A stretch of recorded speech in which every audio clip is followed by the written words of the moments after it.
Oke, jadi bentuknya nanti itu, alat ukur debit itu ada beberapa, macam ya.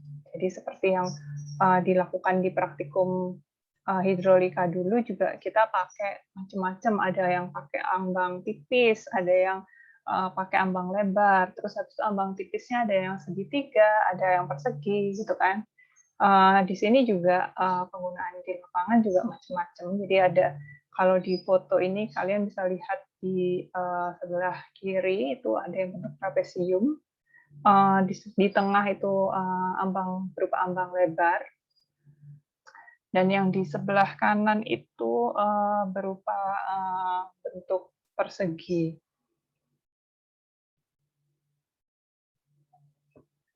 Mmm,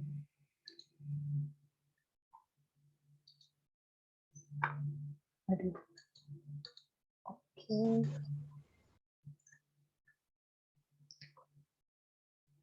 Nah, apa sih fungsinya alat ukur debit ini? Jadi agar pengelolaan air irigasi menjadi efektif, maka debit itu harus diukur dan diatur pada hulu saluran primer, pada cabang saluran, dan pada bangunan sadap tersier. Maksudnya di sini bukan di bangunan sadapnya ya, karena kita punya bangunan sadap itu kan ada pintu sadapnya. Tapi di sini itu, bangunan pengukur debitnya ada di setelah, pintu sadap itu, gitu. Jadi masih satu kesatuan di, bangunan sadap di saluran tersier. Berbagai macam bangunan dan peralatan telah dikembangkan termasuk ini, namun demikian untuk menyederhanakan pengelolaan jaringan irigasi, hanya beberapa jenis bangunan saja yang boleh digunakan di daerah irigasi. Sebenarnya bukan yang boleh digunakan, tapi yang umumnya sering digunakan karena penggunaannya yang sederhana dan ini ya apa namanya karena ini fungsinya untuk mengukur debit, jadi untuk pengaplikasian di lapangan yang sederhana itu jadi kunci utama karena um, untuk mengukur debit itu hal yang penting dan dibutuhkan juga um, apa ya, cara yang paling sederhana untuk melakukan hal tersebut, supaya, yang di lapangan itu ya tidak kesulitan untuk melakukannya. Jadi di sini contohnya, kalau yang ini, alat pengukur debit yang berbentuk, persegi ini juga sering digunakan di lapangan, selain itu juga ada yang berbentuk seperti ambang lebar ini. Nah, di sini kalau, bentuknya seperti ambang lebar ini, dia mengukur tinggi airnya itu, jadi di pinggir salurannya itu ada kayak, semacam penggarisnya, jadi papan duga di hulunya. Nah, dari tinggi air di papan duga ini nantinya bisa diperkirakan kira-kira debit yang lewat itu berapa sih gitu. Nanti di akhir juga akan ada cara contoh pengukurannya seperti apa. Lalu untuk suatu bangunan pengukur debit itu apakah sudah sesuai atau belum dimensinya. Jadi maksudnya di sini sesuai atau belum dimensinya itu disesuaikan dengan debit yang kemungkinan akan lewat gitu ya. Jadi kita punya suatu saluran irigasi itu kan debitnya nggak selalu tetap ya, debitnya berubah-ubah, debit yang melaluinya. Cuman debit yang kita butuhkan untuk sawah kita kan ya tetap segitu toh, tergantung dari luas sawahnya gitu. Nah, dari debit yang berubah-ubah ini diharapkan bisa diukur terus, jadi entah itu debitnya tinggi atau rendah, itu tetap harus bisa diukur oleh si alat pengukur debit ini, kayak gitu. Nah, untuk alat pengukur debit ini rekomendasi penggunaan bangunan-bangunan pengukur debitnya didasarkan pada beberapa faktor, di antaranya jadi ketika kita menggunakan alat ukur debit dengan bentuk apa itu ada beberapa faktor yang mempengaruhi pemilihannya. Jadi kalau di sini, kalau yang di laboratorium hidrolika itu ada yang berbentuk persegi seperti ini ya, ada juga yang berbentuk ambang tipis segitiga. Tapi setahu saya yang berbentuk trapesium seperti ini nggak ada sih. Jadi adanya yang persegi ini sama yang berbentuk segitiga gitu. Yang ini bentuknya agak trapesium. Pertama faktornya itu kecocokan bangunan untuk keperluan pengukuran debit. Jadi dilihat seperti apa di lapangan, terus kira-kira bangunan mana yang cocok. Kadang ada yang konturnya itu misalkan cenderung datar gitu ya. Oh, berarti ini bisa nih kalau pakai bangunan yang bentuknya semacam ambang lebar kayak yang tadi, jadi agak panjang gitu. Atau enggak bentuknya seperti yang ambang persegi ini, pokoknya bukan yang ambang tipis gitu, ambang lebar. Karena kalau yang cenderung curam itu biasanya pakai yang ambang tipis. Lalu ketelitian pengukuran di lapangan juga mempengaruhi gitu ya. Jadi kira-kira bisa nggak dipasang papan duga di situ gitu. Jadi dengan adanya papan duga itu akan lebih membuat pengukuran di lapangan itu teliti dibandingkan dengan tidak adanya papan duga tersebut. Lalu bangunan yang kokoh, sederhana, dan ekonomis, rumus debit sederhana dan teliti. Jadi nanti masing-masing alat ukur debit punya rumus masing-masing, punya rumus sendiri gitu untuk mengukurnya, mengukur debitnya gitu ya. Jadi tergantung dari bentuknya, nanti akan ada koefisien-koefisien yang digunakan. Nah, dari rumus-rumus ini, rumusnya cukup tergolong sederhana, sehingga bangunan alat ukur debit ini lebih bisa digunakan gitu di lapangan. Lalu operasi dan pembacaan papan duga yang mudah, ditaruh di tempat yang mudah terlihat gitu ya. Jadi nggak yang terlalu menjorok ke dalam dasar saluran gitu. Jadi lebih bisa dibaca oleh operator gitu. Pemeliharaan sederhana dan murah. Contohnya di sini maksudnya pemeliharaan ya sekiranya dijauhkan dari tanaman-tanaman yang mengganggu kinerja alat ukur debit itu, mengganggu keterbacaannya papan duga tersebut. Cocok dengan kondisi setempat dan dapat diterima oleh para petani. Ini yang penting karena alat ukur debit ini erat kaitannya dengan saluran tersier ya. Jadi setelah ada bangunan sadap, bangunan sadap itu ada pintunya dibuka tutup. Setelah dari situ airnya mengalir sebelum masuk ke sawah, dia mengalir melalui alat ukur debit ini. Jadi di sini bisa diukur debitnya kira-kira cukup atau tidak untuk mengaliri sawah tersebut. Nah, si alat ukur debit ini harus diterima oleh petani yang memiliki sawah tersebut ya. Jangan sampai tiba-tiba ada alat ukur di situ tapi mereka nggak menerimanya, jadi kayak nggak butuh ini apa nih, ada alat ukur debit di sini seperti itu. Jadi harus diterima oleh para petani dan cocok dengan kondisi setempat. Nah, contohnya itu bentuknya kalau di lapangan seperti yang di foto, tapi untuk sketsanya, jadi yang ini yang untuk bentuk trapesium ya, jadi agak miring, ada kemiringannya 4:1 ya. Jadi di sini bentuknya kalau di lapangan seperti ini, jadi airnya melimpah dari elevasi air yang lebih tinggi ke yang lebih rendah. Untuk yang ini bentuknya contohnya sketsanya seperti ini. Jadi ini mirip dengan yang ada di laboratorium ya, yang ada di percobaan hidrolika kalian dulu. Untuk nama-namanya, jadi jenis alat ukur yang umum dipakai di daerah irigasi teknis di Indonesia, antara lain di sini ada ambang lebar dan ambang tipis. Jadi kalau yang ambang lebar ini contohnya alat ukur Dremel, Romin, dan Partial. Sedangkan untuk yang ambang tipis itu ada alat ukur Cipoletti, alat ukur Thomson, dan alat ukur Revaux.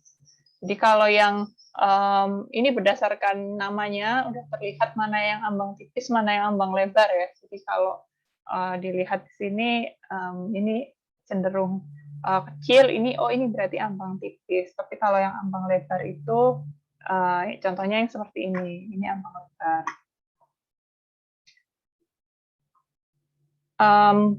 Beberapa contoh lain, jadi kalau yang ini itu ini alat ukur Romin. Jadi di sini partial. Kalau partial ini kalian udah pernah pakai juga waktu praktikum ya, praktikum hidrolika. Untuk Cipoletti itu juga ada yang ini. Terus habis itu ada Thomson. Thomson itu ada yang Thomson itu yang agak segitiga kalau nggak salah, yang seperti ini. Jadi untuk yang ambang lebar dan ambang tipis ini masing-masing sudah ada contohnya di praktikum hidrolika ya. Nah, posisinya di mana sih alat ukur ini? Jadi posisi alat ukur biasanya dipasang sekitar 15 meter dari outlet bangunan dagi atau bangunan sadap, seperti pada gambar di bawah ini. Jadi ada pintu air atau pintu sadap. Jadi setelah pintu itu kan salurannya masih belum ini ya, belum apa namanya, belum kembali trapesium gitu ya biasanya. Jadi dia di sini menyempit, terus habis itu di sini baru kembali ke ukuran semula gitu, itu dinamakan outlet sadap. Nah, dari outlet sadap ini sebelum masuk ke box tersier, dia harus dilalui oleh bangunan ukur dulu. Nah, di sini tergantung bentuk bangunan ukurnya apa, itu menyesuaikan dengan lapangannya. Nah, dari bangunan ukur ini kita bisa tahu apakah debit yang melaluinya sudah sesuai atau belum dengan yang dibutuhkan oleh saluran di sawah kita. Jadi ini masuk box tersier, dibagi-bagi lagi melalui saluran kuarter. Setelah itu baru disalurkan ke saluran kuarternya. Nah, untuk posisi alat ukur ini, ambang yang berupa ambang itu tidak boleh terkena golakan. Maksudnya di sini dia harus terbebas dari aliran air yang tidak ini ya, tidak seimbang gitu. Misalkan kalau habis dari bangunan sadap, pintu sadap, air kan lewat melalui pintu sadap.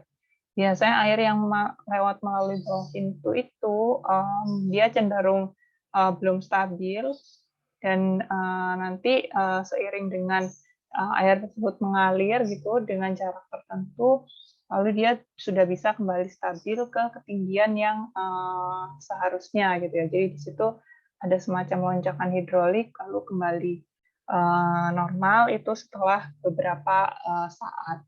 Nah, makanya si ambang alat ukur ini ada di sekitar 15 meter dari outlet bangunan bagi atau bangunan sadapnya tersebut, supaya air yang melewati si alat ukur ini sudah stabil ketinggiannya, sehingga ketika dihitung debit yang melalui alat ukur itu sudah bisa diperkirakan dengan baik.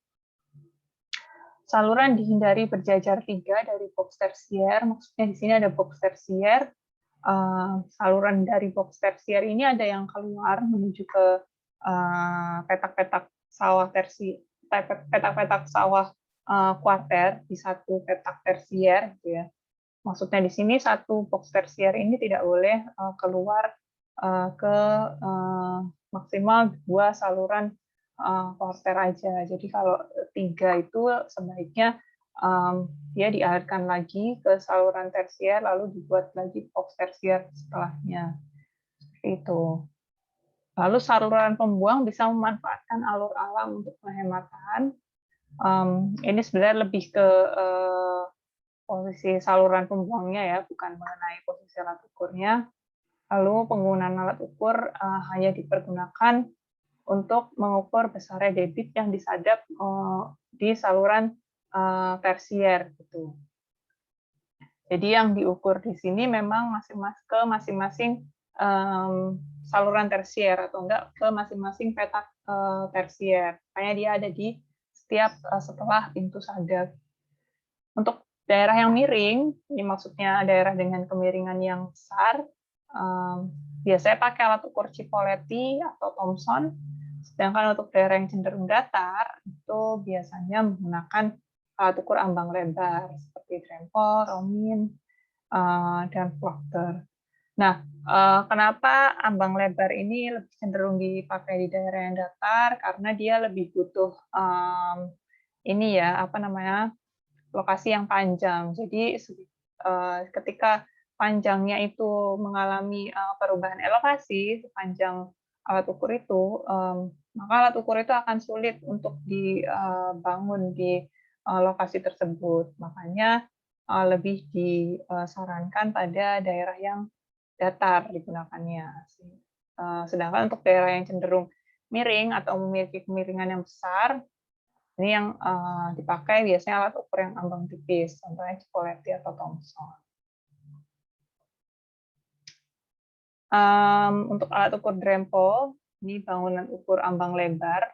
Salah satu contoh bangunan ukur ambang lebar, ini alat ukur Dremel.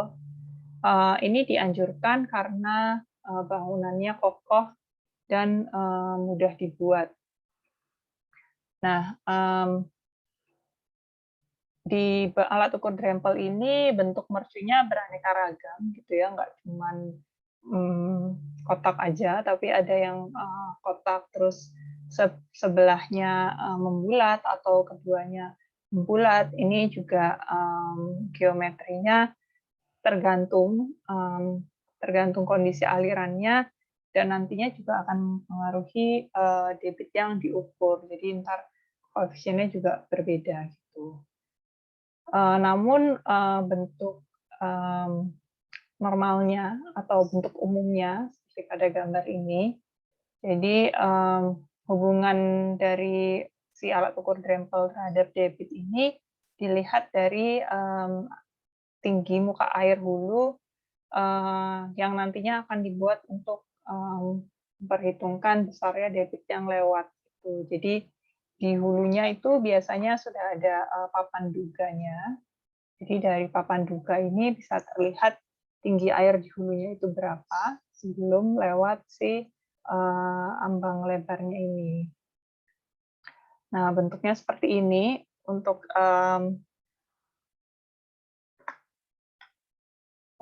ukuran-ukurannya sudah ada standarnya.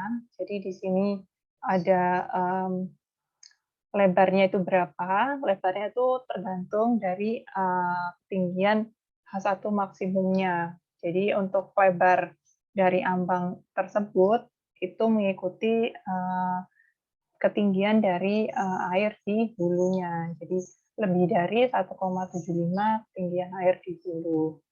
Lalu di sini ada semacam sudut yang menumpul gini ya, melingkar gini. Nah, berapa sih diameternya? Itu juga tergantung dari tinggi energi di hulu. Jadi 0,2 dari H maksimum. Selain itu juga ada lebar. Kalau lebar alat ukurnya ini mengikuti lebar salurannya, seperti itu. Lalu ada juga papan duga hulu. Selain itu ini mercu horizontalnya seperti ini. Lalu di sini ada tinggi mercu dalam notasi P ini ya, tinggi mercu. Lalu ada tinggi air di atas mercu itu H1. Nantinya jarak antara papan duga hulu dan alat ukur ini juga ditentukan berdasarkan H1 maksimumnya. Ya, silakan.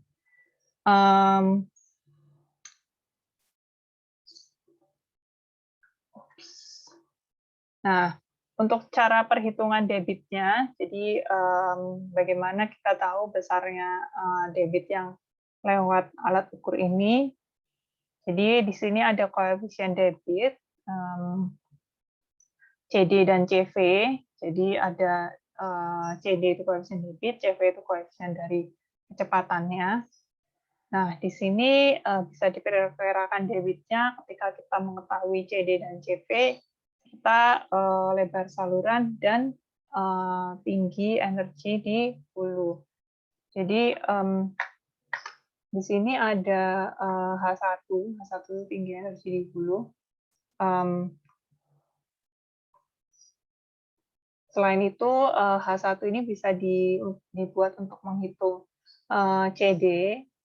Jadi di sini CD ini jika H1 dibagi L-nya kurang dari 1, gitu ya, jadi H1 ini jauh lebih kecil atau lebih kecil dibandingkan dengan L-nya. L di sini adalah panjang ambangnya, jadi bukan panjang ambang yang ke samping, tapi panjang ambangnya atau panjang mercunya yang searah dengan alirannya, gitu ya. Jadi ini L-nya, ini L. Lalu untuk panjang sampingnya itu sesuai dengan lebarnya itu B. Nah, selain itu kalau CV ini berdasarkan kecepatan, jadi biasanya diketahui ya, jadi sesuai dengan koefisien kecepatan datangnya untuk CV ini masing-masing alat ukur berbeda-beda gitu CV-nya. Lalu untuk tinggi energi hulu ini bisa diukur dengan menggunakan si papan duga hulu ini, sehingga dari situ bisa diketahui debitnya. Kalau kalian ingat dulu ketika praktikum hidrolika itu kita juga menghitung debit, tapi sebenarnya debitnya sudah diatur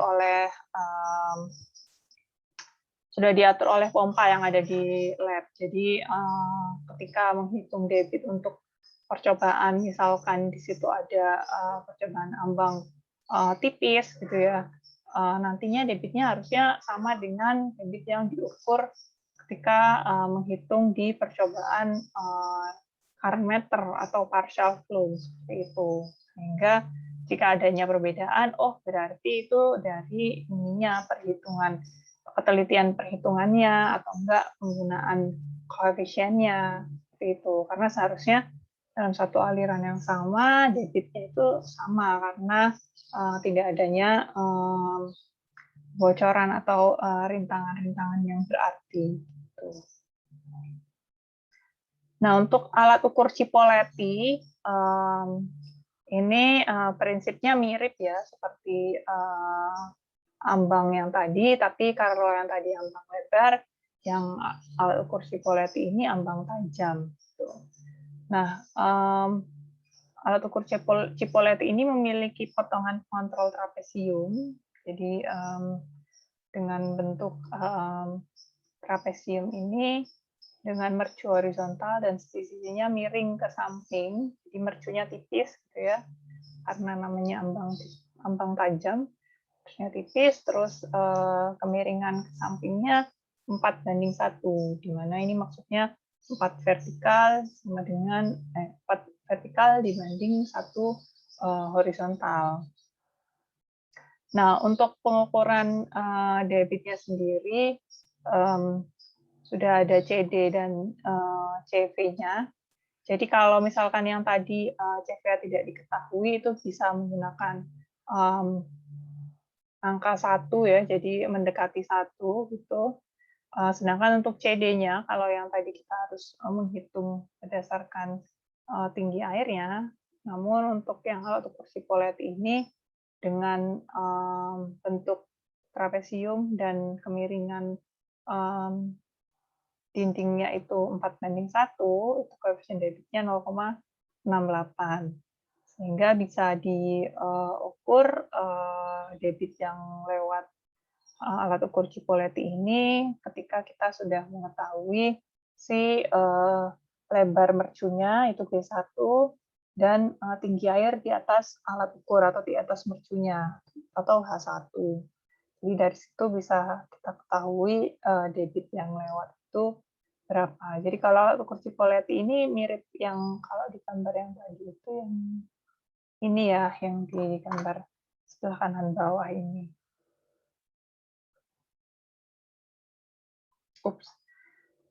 Nah, selain itu rumusnya juga bisa disederhanakan. Jadi karena kita sudah tahu tadi CD sama CV-nya, ini bisa menjadi seperti ini, 0,8 kali 1, dan dengan G-nya 9,8 atau G-nya 10 juga bisa. Lalu untuk harga Z di sini, kehilangan tinggi energi. Harga Z ini penting karena nantinya akan berguna ketika kita menentukan tinggi air. Jadi elevasi muka air, ketika kita mengambil air dari bendung ya, jadi ketika mengambil air dari bendung otomatis tinggi airnya akan terus berkurang seiring dengan berjalannya air tersebut menuju ke petak sawah tersier kita. Nah, terjadinya perubahan tinggi muka air ini nantinya juga akan dipengaruhi oleh adanya kehilangan energi gitu. Nah, kehilangan ini, kehilangan tinggi energi ini terjadi ketika air tersebut melewati suatu semacam rintangan gitu kan. Jadi kalau dia lewat pintu itu ada kehilangan 10 senti, kemarin kita sudah bahas. Lalu ada juga kehilangan ketika dia melewati alat ukur. Nah, kalau untuk melewati alat ukur ini, di sini ada Z, tapi Z ini merupakan si H1, maksudnya H1 ini tinggi tinggi airnya, tinggi air di atas ambangnya, karena nantinya ketika sudah sampai bawah, airnya akan setara ketinggiannya dengan ketinggian ambang tersebut, gitu ya. Tapi di sini ada ditambah 0,05, yang mana maksudnya ada tambahan 5 senti kehilangan energi akibat dia melewati alat ukur tersebut. Gitu. Jadi nanti ada kehilangan akibat pintu, ada juga kehilangan akibat alat ukur, kayak gitu. Selain itu, tadi ada ambang tipis yang bentuknya trapesium atau alat ukur Cipoletti, ada juga ambang tipis yang bentuknya segi empat. Nah, ini yang ada di lab ya, ambang tipis segi empat ini. Kalau yang trapesium, seingat saya kita nggak punya, lihat yang segitiga sama yang segi empat ini. Nah, untuk yang ambang tipis segi empat ini, jadi untuk perhitungan debitnya sebenarnya rumusnya mirip-mirip ya. Jadi ada koefisien, terus ada tinggi air di atas ambang, ada gravitasi. Cuman yang membedakan nantinya besar koefisien, lalu ada juga pangkat yang diberikan atau kuadrat yang diberikan untuk si tinggi muka air ini, berapa eksponensialnya, seperti itu. Jadi kalau di ambang tipis atau ambang tajam segi 4 ini, perhitungan debitnya menggunakan rumus 2/3 kali akar 2G dikali C, di sini ada koefisien debit yang berdasarkan tabel, lalu ada B, panjang pelimpahnya, maksudnya di sini adalah lebarnya ya, di sini lebar yang ini, lalu ada H besar, tinggi muka air di depan ambang, ini di atas ambang, dipangatkan dengan 5/2. Nah, di sini yang berbeda dari yang sebelumnya itu adalah harga C-nya, nilai C-nya itu ada tabelnya, tergantung dari besarnya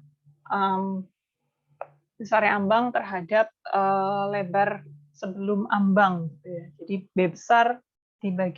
B kecil dibagi B besar. Karena si B kecil ini pasti lebih kecil dari B besar, karena dia di situ menyempit ya. Nah, sehingga tabel yang ada ini antara 0 sampai dengan 1,0. Nah, untuk nilai C-nya sendiri beraneka ragam tergantung dari rumusnya berdasarkan nilai H dibagi dengan P, yang mana P ini adalah tinggi pelimpah. Jadi di sini jarak dari dasar saluran ke atas pelimpah. Lalu untuk H ini adalah tinggi air di atas pelimpahnya. Seperti itu. Jadi nantinya akan memiliki C masing-masing. Ini mungkin kalian sudah merasa kok kayaknya pernah lihat ya. Jadi ini memang sesuai dengan apa yang kalian lakukan di praktikum hidrolika ya. Kalau yang ambang tajam segi 4 ini tabelnya juga sama seperti ini ada di buku panduan praktikumnya. Jadi ini sudah pernah kalian lakukan juga sebelumnya. Nah, ini yang ada di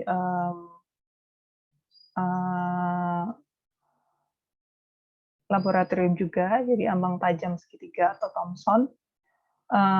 Prinsipnya mirip dengan ambang tajam segi 4, dan peletakannya juga mirip ya. Jadi untuk yang tajam-tajam ini biasanya diletakkan di saluran yang cenderung tidak datar ya. Jadi dia memiliki kemiringan yang cukup besar sehingga alirannya cenderung deras seperti yang ada pada gambar ini. Jadi biasanya di area pegunungan gitu ya, kalau misalkan ada sawah di area pegunungan, lalu membuat suatu saluran, nah salurannya kemungkinan akan memiliki kemiringan yang besar. Nah, dari kemiringan yang besar itu dibutuhkan adanya alat pengukur bibit berupa ambang tajam, entah itu segitiga atau segi 4. Atau Cipoletti tadi yang bentuknya trapesium. Di sini untuk debit pengukurannya ada nilai CD yang sudah ditentukan 0,581 dengan sudut sebesar 90 derajat. Jadi di sini ada segitiga dengan sudut sebesar 90 derajat di sini. Lalu dia memiliki nilai H, di mana H itu tinggi muka air di depan ambang. Jadi sebelum ambang, nilai H ini yang nantinya akan mempengaruhi besarnya debit yang lewat. Ya. Jadi ketika untuk menghitung debit yang lewat dibutuhkan pengukuran nilai H dan diketahui juga besar sudut dari ambang tersebut itu berapa. Seperti itu.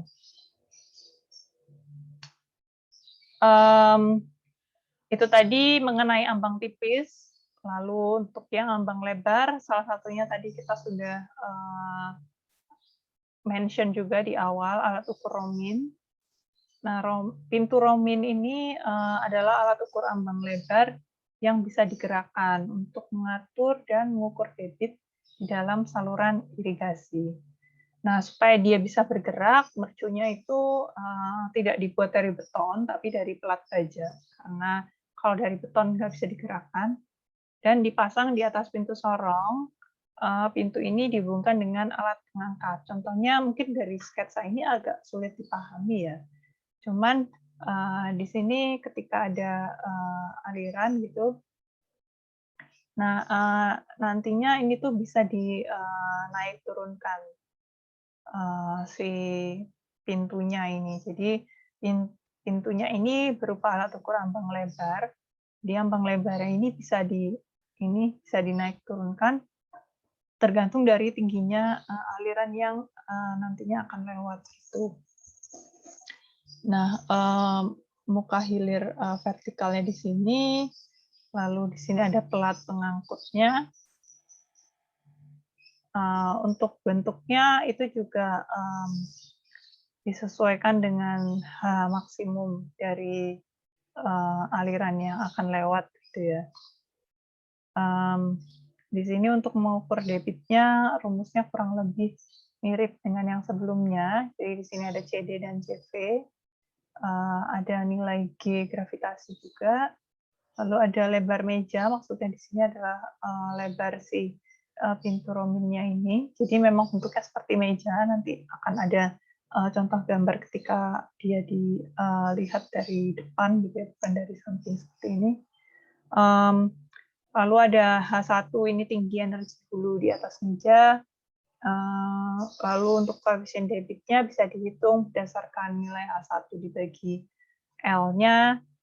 L-nya ini adalah panjang dari si alat ukurnya.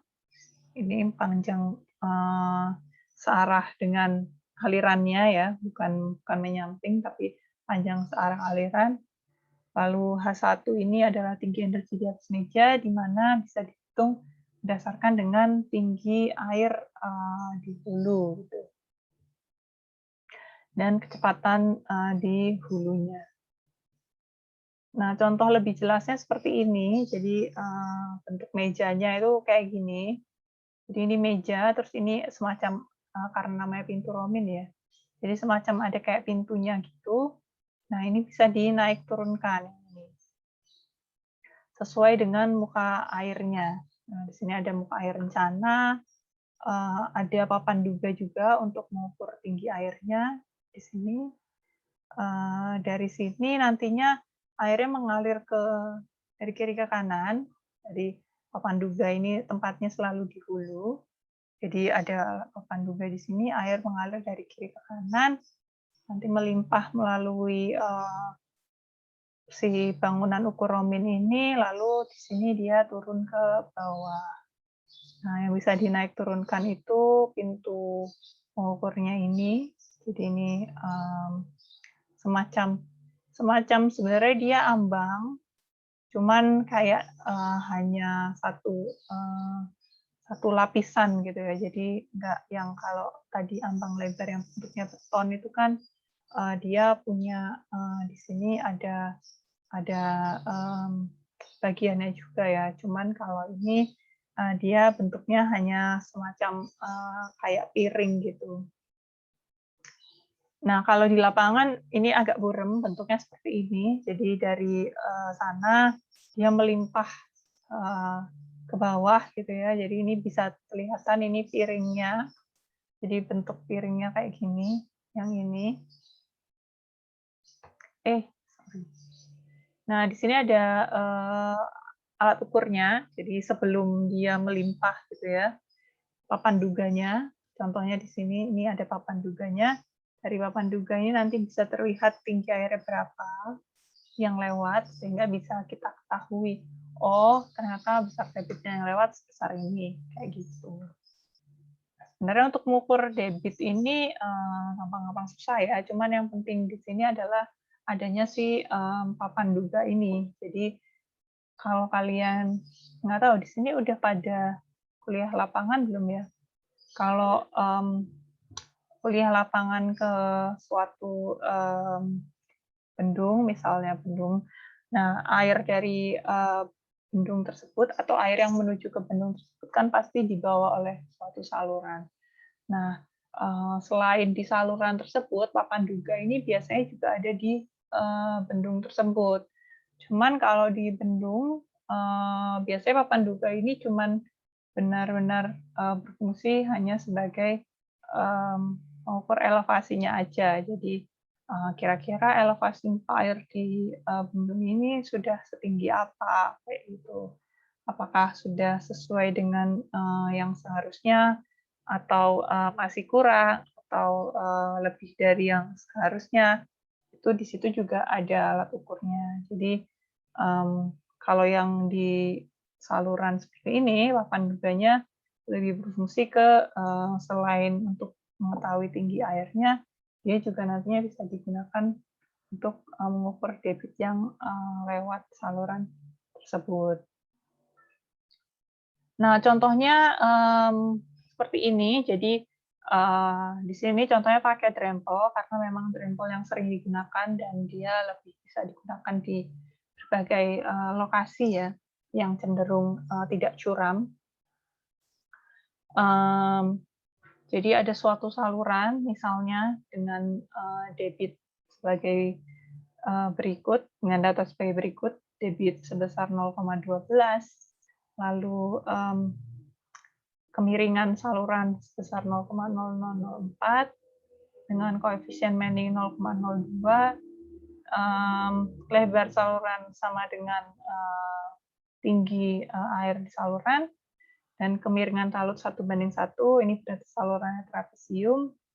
Pada saluran tersebut akan dipasang alat ukur drempel. Nah, yang penting dari alat ukur drempel di sini, ketika debit minimum, alat ukur ini harus tetap bisa mengukur debitnya, gitu. Jadi di sini kita merencanakan dimensi alat ukur drempelnya, lalu kita mengecek kemampuan alat ukurnya untuk debit minimum apakah sudah sesuai, lalu bagaimana gambar denah dan potongannya. Sebenarnya alat ukur drempel ini ketika kalian menggambar, kalau di minggu awal ini kan kalian tugasnya baru menggambar peta daerah irigasi, lalu peta jaringan dan denah. Apa sih skema jaringan sama skema bangunan ya. Nah, si alat ukur ini nggak muncul di semuanya. Jadi, kalian tidak perlu khawatir gitu ya. Jadi, untuk alat ukur ini sebenarnya dia, merupakan suatu kesatuan dari si, pintu, sadap atau bangunan sadap. Sebenarnya satu kesatuan sehingga tidak perlu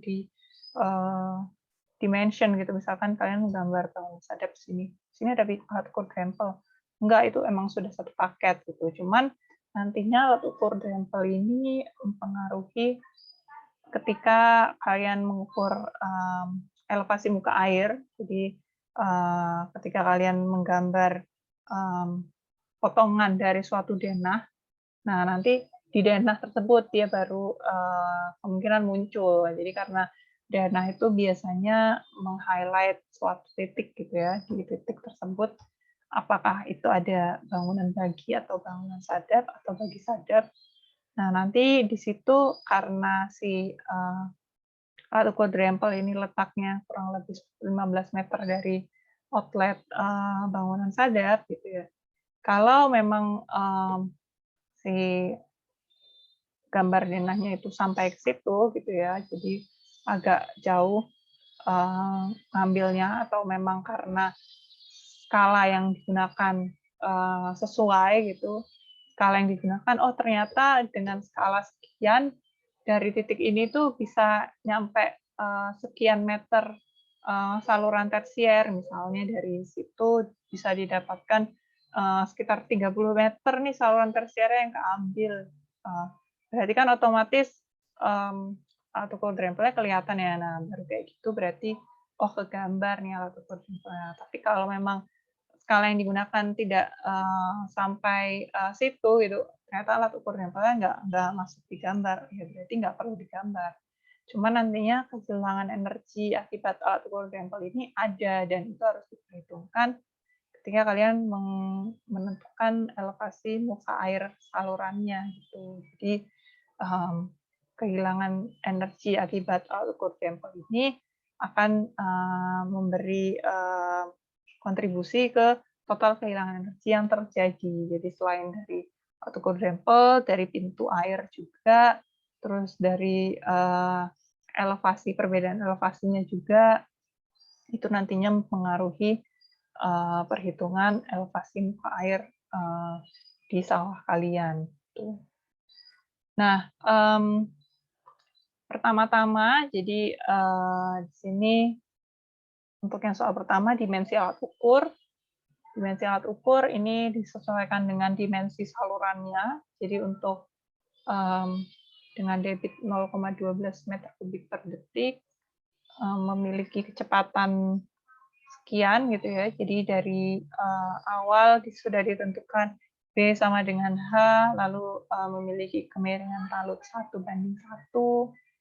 Di sini ada B plus MH kali H, lalu didapatkan A-nya berapa, P-nya berapa, lalu A per P-nya berapa, lalu diperoleh juga rumus kecepatannya. Nah, dengan adanya rumus kecepatan ini bisa diperkirakan debitnya, maksudnya dengan debit yang sudah diketahui bisa dimasukkan ke rumus A kali V ini. Lalu dari debit sekian dengan rumus A kali V tersebut bisa didapatkan B dan H-nya. Jadi dari B sama dengan H tadi bisa diperoleh juga kecepatan salurannya. Jadi untuk kecepatan salurannya didapatkan 0,357 meter per detik dengan B 0,41 meter. Nah, kira-kira setelah itu dimensi alat ukurnya berapa dengan saluran sebesar itu dan kecepatan sekian. Nah, untuk dimensi alat ukur drempelnya bisa dilihat di sini. Jadi karena salurannya sebesar itu, otomatis dimensi alat ukur drempelnya juga akan mengikuti ya. Jadi untuk B-nya lebarnya sesuai dengan lebar saluran. Sementara untuk H-nya ini masih perlu dicari. Jadi H1 ini tinggi air sebelum alat ukur, jadi sama dengan H airnya, di situ H di atas alat ukur drempelnya. Lalu akan ada pengecekan kemampuan alat ukur untuk debit minimum. Jadi di sini bisa dilihat H1-nya ini 0,31 meter atau 31 cm. Jadi ini tinggi air di atas alat ukur drempelnya itu 31 cm. Nah, dicek alat ukur tersebut untuk debit minimum. Jadi tadi kita punya debit 0,12 itu debit normal. Kalau debit minimum tadi cuman mengalir 30% dari debit maksimumnya gitu. Di sini 30%. Nah, 30% dari 0,12 itu 0,036 meter kubik per detik. Maka kita lihat hanya berapa dengan debit sekian. Ternyata tinggi air yang di atas alat ukur drempel itu masih di atas 5 cm. Jadi batasnya itu 5 cm ya. Kalau misalkan si alat ukur drempel ini dengan debit minimum tinggi air di atas alat ukur drempelnya kurang dari 5 cm, kemungkinan dia tidak akan bisa mengukur debit minimum tersebut gitu. Jadi dia tidak mampu digunakan untuk debit minimum, sehingga tidak bisa menggunakan alat ukur drempel di situ. Mungkin bisa dicoba dengan menggunakan alat ukur yang lain kayak gitu. Kesimpulannya di sini alat ukur drempel masih mampu mengukur debit bila debitnya 30 lebih 30 bila debitnya merupakan debit minimum, yaitu 30% dari debit maksimumnya. Nantinya ini juga perlu diperhatikan ketika kalian mengukur alat ukur drempel, lalu kalian menentukan tinggi airnya. Nah, kalian cek tinggi airnya itu udah lebih dari 5 cm apa belum di alat ukur kalian. Kayak gitu. Jadi jangan sampai tinggi air di saluran kalian itu kurang dari 5 cm atau tinggi air di saluran kalian itu menyebabkan air yang lewat alat ukurnya kurang dari 5 cm. Jangan sampai seperti itu, karena kalau seperti itu mungkin bisa diakali dengan merubah dimensi salurannya, itu bisa. Jadi dengan perubahan dimensi saluran tersebut, otomatis tinggi salurannya, tinggi air yang mengalir di saluran tersebut akan berubah juga berdasarkan debit yang sudah kalian hitung. Gitu.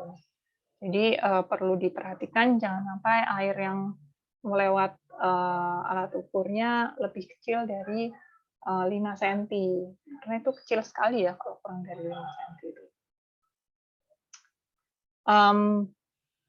Lalu di sini ada gambar ringan dan potongannya, tapi kita di sini mendesain bentuknya dulu. Jadi kalau yang lebar tadi kan ada semacam bentuk melingkar gitu ya di ujungnya, di bagian hulu, lalu di hilir dia tetap kotak. Nah, ini R-nya ini juga bisa didesain kira-kira berapa jari-jarinya berapa senti gitu. Terus habis gitu di sini bisa ditentukan juga tinggi H1 maksimumnya itu berapa. Lalu berdasarkan debit yang tadi kita sudah miliki,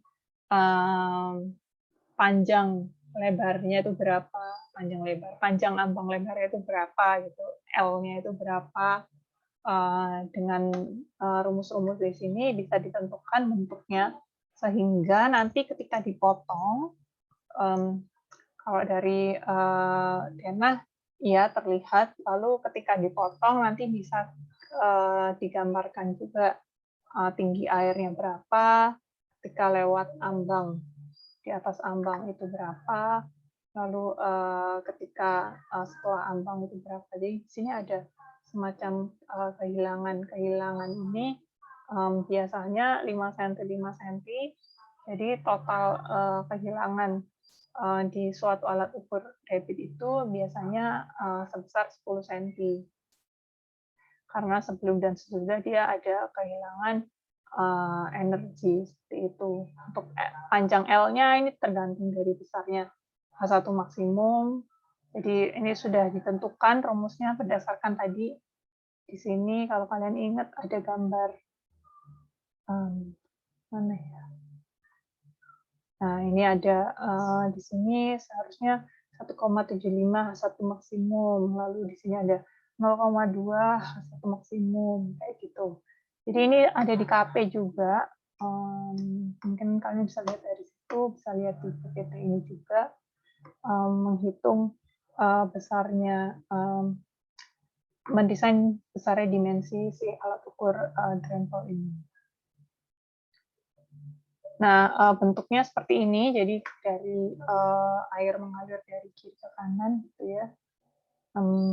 Ada alat ukur di sini. Dari atas bentuknya seperti ini. Jadi sebenarnya bentuknya semacam gundukan gini. Bentuk denahnya seperti ini. Di sini ada semacam garis-garis yang lebih rapat, menandakan kalau dia melingkar ya di ujung hulunya, lalu di hilir dia lancip. Setelah itu ada potongannya, jadi di sini ada potongan memanjang satu-satu, lalu ada potongan melintang pertama dan melintang kedua. Ini potongan dua-dua, ini potongan ketiga. Ini adalah saat ada bangunan rempelnya itu tadi ya, jadi di titik ini sebelum adanya bangunan rempel. Lalu setelah itu di sini ada setelah bangunan rempel. Jadi ini di hilirnya, ini di hulunya. Ini perubahan ketinggian airnya juga terlihat di sini. Lalu di sini salurannya mulai melebar lagi ya di sini. Di sini salurannya bentuk persegi itu. Jadi di awal ini bentuk persegi, terus habis itu di sini dia mulai membentuk trapesium lagi. Gitu. Jadi contohnya kayak di mirip seperti yang di mana ya? Kalau ini dia tetap berbentuk trapesium, jadi hanya berbentuk persegi di satu bagian kecil ini aja.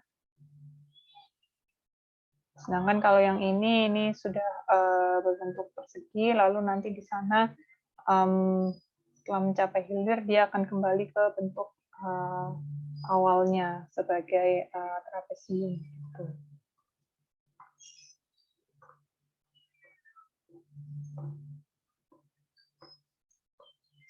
Ya, kurang lebih seperti itu. Jadi peletakan dari alat ukur drempelnya. Jadi di sini terlihat panjang dari L-nya itu berapa? 63 cm. Nanti di sini bisa terlihat di sini 61 di sini sebenarnya. Seharusnya 63. Jadi contohnya seperti ini. Ya, ini tinggi air sebelumnya sebelum alat ukurnya, lalu ini ada tinggi alat ukurnya, lalu ini tinggi air setelah alat ukurnya yang ada di sini. Gitu. Ini tinggi alat ukur sampelnya.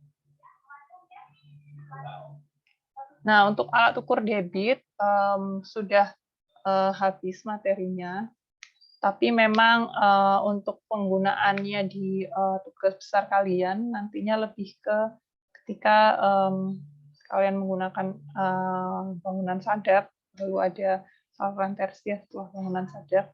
Nah, di situ nantinya si bangunan pengukur debit ini akan muncul sebagai satu kesatuan dari si pintu sadap itu ya. Jadi dia merupakan satu paket lah dari adanya pintu sadap itu.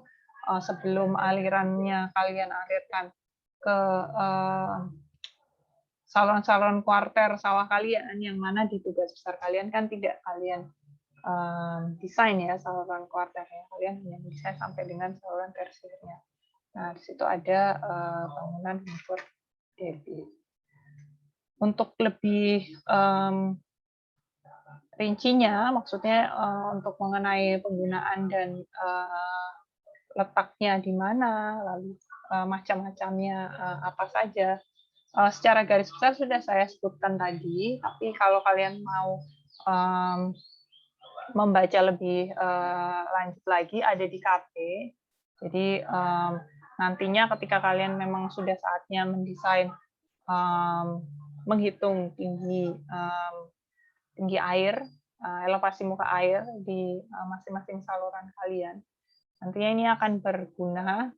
Jadi di situ kalian bisa cek lagi di materi hari ini atau enggak di KP juga ada. Untuk file KP-nya juga sudah saya share di MTS Classroom ya. Jadi di pertemuan yang awal dulu saya sudah share link materinya. Jadi di situ kalian bisa download KP 1 sampai dengan 9. Jadi kalian bisa gunakan sesuai dengan kebutuhan, karena di masing-masing KP itu membahas hal-hal yang berbeda ya. Jadi ada yang khusus membahas mengenai bangunan bagi sadap, ada yang khusus membahas mengenai perencanaan saluran, gitu. Jadi kalian bisa cek sendiri di situ. Mungkin ada pertanyaan mengenai kuliah hari ini atau tugas besar juga boleh.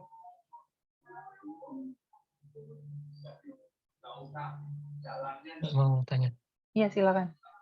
Berarti dalam bangunan sadap itu ada alat ukur, ada pintu pengukur pengatur debitnya sama pengatur tinggi air itu. Jadi ada pengatur, ada pengukur. Betul. Jadi di bangunan sadap ada pintu sadap, lalu setelah beberapa meter dari pintu sadap itu ada si bangunan pengukur debit ini. Jadi kalau kemarin ada foto yang menunjukkan di situ ada pintu, lalu setelah itu nggak jauh dari situ ada semacam bangunan mana ya. Saat kemarin kita bahas pintu, terus ada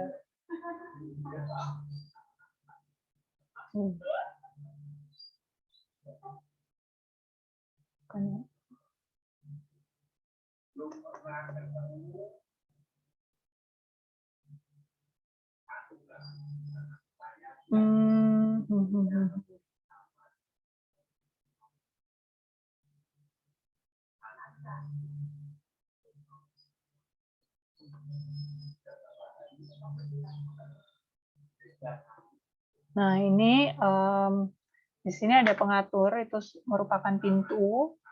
Ini pengukur ya, bangunan pengukur ini yang merupakan bangunan pengukur debit kayak gitu.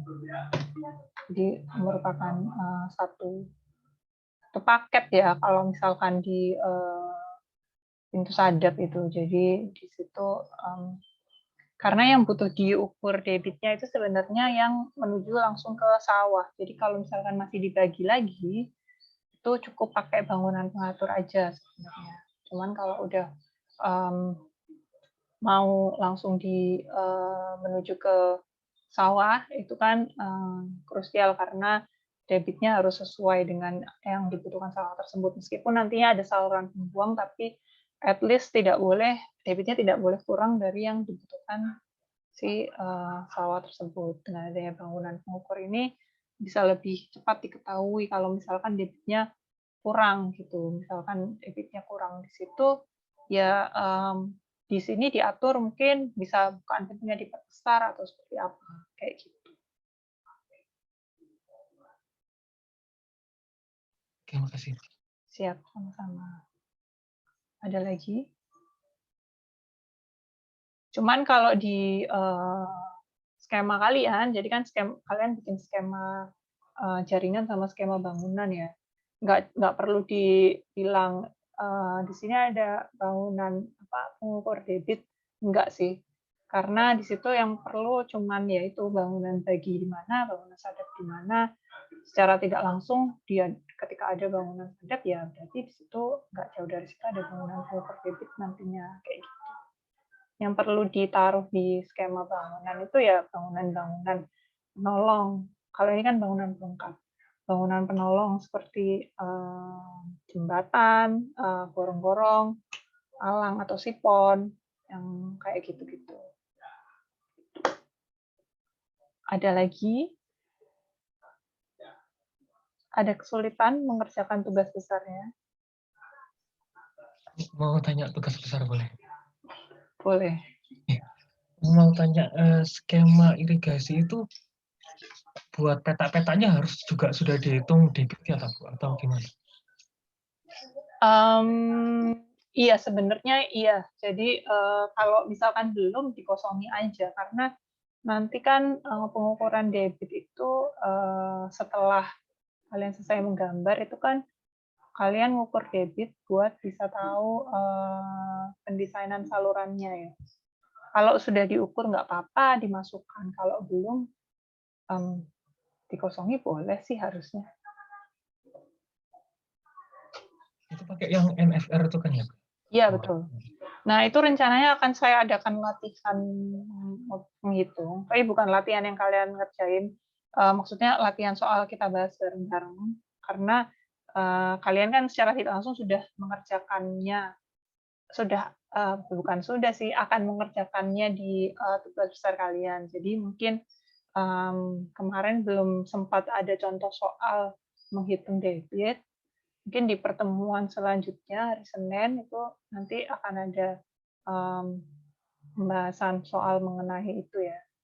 Jadi yang key sama dengan NFR sekian sekian, terus kalian sudah tahu efisiensi dari masing-masing salurannya juga kan, sudah ditentukan efisiensinya berapa, itu baru bisa menghitung debit. Kalau belum ditentukan ya belum bisa. Kalau yang asistensi dengan saya memang datanya baru saya berikan yang untuk tugas 1 ya, sedangkan untuk yang NFR itu kalau nggak salah tugas 2 kan ya? Bukan masuk yang tugas 1 ini. Jadi untuk menghitung debit itu sebenarnya tugas selanjutnya, bukan tugas yang menggambar ini. Tapi secara tidak langsung digambar skema jaringan kalian itu kan ada kotak-kotak itu untuk menghitung luas petaknya sama debit yang dibutuhkan si petak tersebut. Itu kan ya isinya.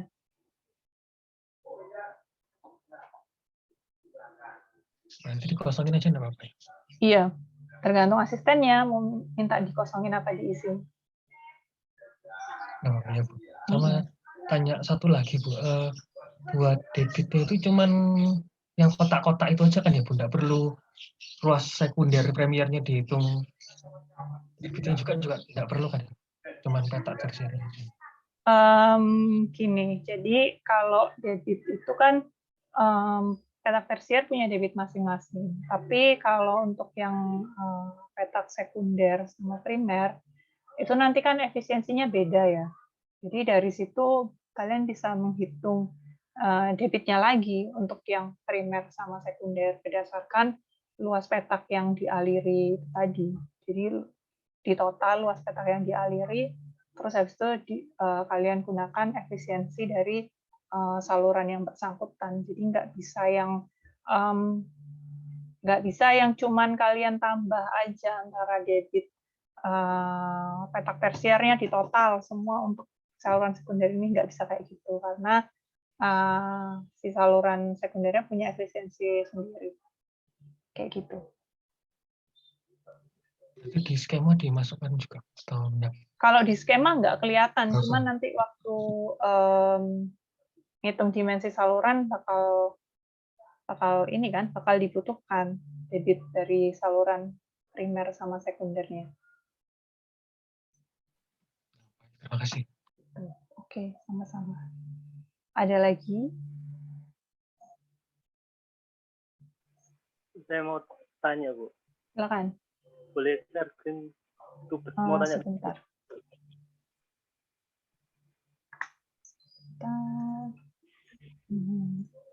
Oke, udah bisa sekarang. Silakan share screen. Kan ini saya pakai skala 1/25.000 ya. Ini jadinya gini, kepotong gitu gambarnya. Yang skala bawahnya gini kepotong gitu. Nggak apa-apa, Bu. Nggak apa-apa, kan gambar yang di sini itu yang diperlukan petak sawahnya aja. Jadi yang dimunculkan yang ada petak sawahnya aja, nggak perlu seluruh daerahnya.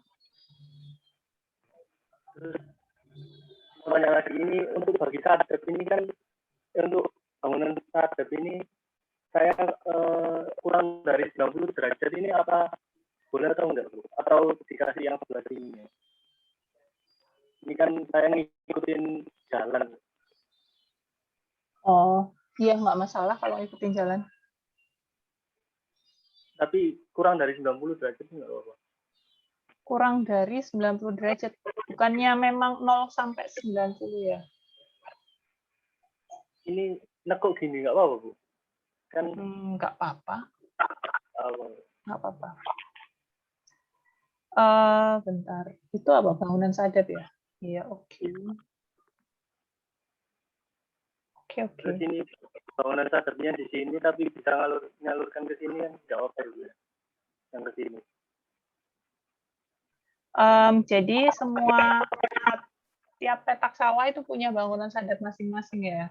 Jadi untuk satu bangunan sadap itu bisa mengalirkan ke tersier kanan kiri, ke bawahnya juga bisa. Cuman dari satu saluran tersier itu nggak bisa ngalirin ke dua sawah ya. Jadi dia saluran tersiernya ya cuman buat petak tersiernya dia aja. Itu nggak apa-apa sih. Jadi dia ngambilnya agak jauh ya. Jauh ya. Oke. Makasih, Bu. Iya, sama-sama. Ada lagi pertanyaan sebelum saya akhiri kelas hari ini? Oh, ternyata dari tadi nggak rekam ya.